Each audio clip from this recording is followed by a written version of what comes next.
ชมพู่เจมส์ดีดีเฟิร์น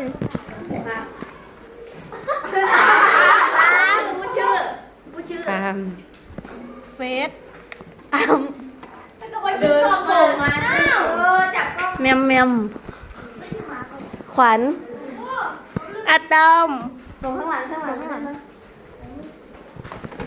เอมมี่กูเร่งบิ๊กฟ้างแอมทีมไทยจับไปพิซซ่าแซมดีมละมน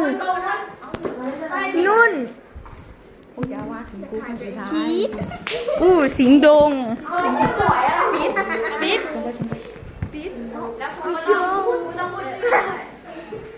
ทำไมจะต้องพูดชื่อด้วย